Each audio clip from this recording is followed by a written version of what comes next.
But finally, we succeeded in unfolding one person by taking all this fear.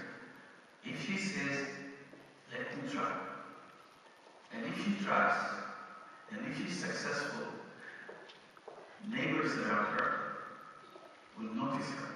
Oh, she's doing this. This is not as bad as we thought. Maybe I should do it. And she will do it. And another person will do it.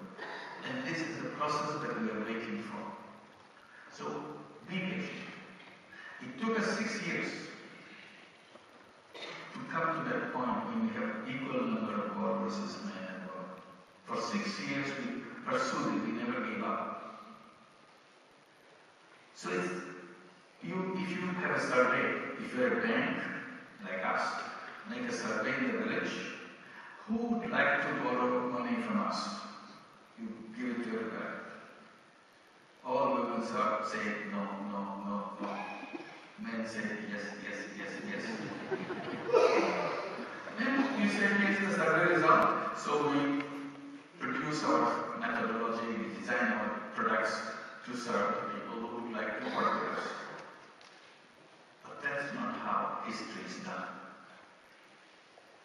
History is done by undoing things, not doing things the way it exists. If you keep on doing the things which goes on, human beings will still be in the cage. They won't be on the world outside. We challenge everything. That's what the human beings are all about. So when she started doing this and became successful with some $30, $40, it excited her. And then she wanted to take $60. This is a big decision in her life. She wants a loan of $60. She thinks about it, she says, I can make it, I can do it. So when people look at microcredit, the kind of work we do, they think, oh, this is the money, small money they need it. What's so important about it? But to me it's very important, because it's not the size of the money. It's not the loan repayment. People are so coming back as a very high repayment rate. That's not what impresses me. I see this is a tool. This $30, $40 is an instrument which unfolds the person, brings out the capacity of the person, unleashes her capacity. And you see every time when a woman gets excited about what she did with her own efforts, that is the excitement which takes us to the next step and next step. So if you look at Grameen Bank today with 8 million borrowers, 97% of them are women, taking over $100 million as a loan every month, paying back every day with interest. This is the story of unleashing their capacity. So entrepreneurship is not something you put on your forehead, I'm an entrepreneur. It's not like that. It is something packed inside of you. Not everybody is lucky enough to know that that gift exists inside of you. Those who found it out, they are celebrated as entrepreneurs, and we say the rest of us are not entrepreneurs. I think one big damage economic theory and economic thought has done to us by dividing up human being into two classes. One class is called entrepreneurs, other class is known as labor. There is no other category in economics. Either you are an entrepreneur or you are a labor. Only the lucky ones, very specially skilled people, very specially endowed people are supposed to be the entrepreneurs. Rest of us, we are not lucky enough to have those endowments. So we look for a job. We work for them. We salute them every day. You have faith. You provide them the food. Otherwise we will suffer because we are entrepreneurs. That way, we organize all our institutions, policies, everything like that. I said, this is the biggest damage. Because for me, every human being is an entrepreneur. There is no exception.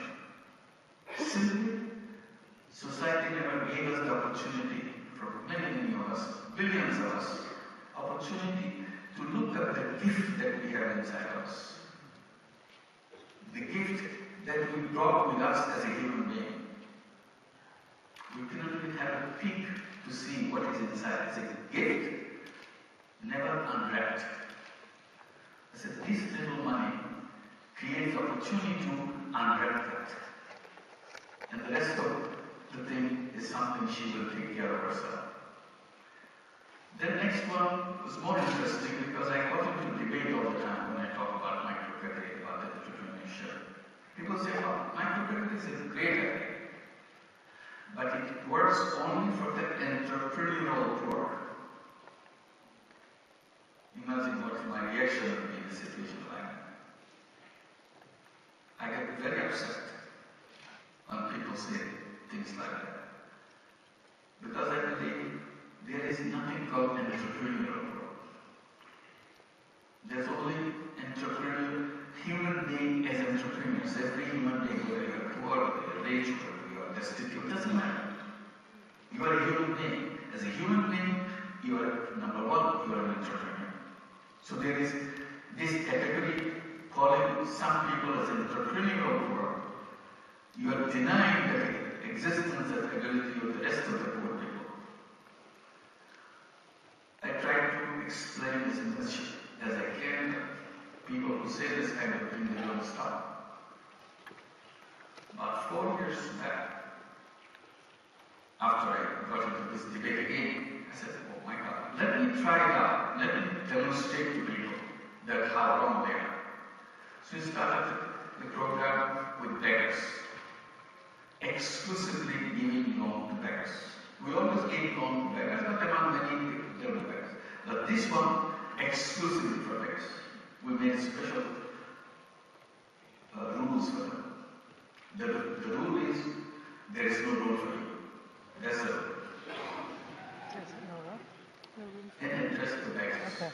Says, as you go from house to house begging, would you carry some merchandise with you? Some cookies, some candies, so that you give people option, whether they will give something free, some food, some money for you to survive, or they would like to buy something from you. After all, you came with your merchandise. Then people will have a choice. Either they will buy something from you, or they will give something free to you, or they will do both. Nobody is stopping anybody. They like that. They started joining this particular program. And we thought there would be 2,000, 3,000 beggars in that program, and we'll find out what they do with this money that we gave them.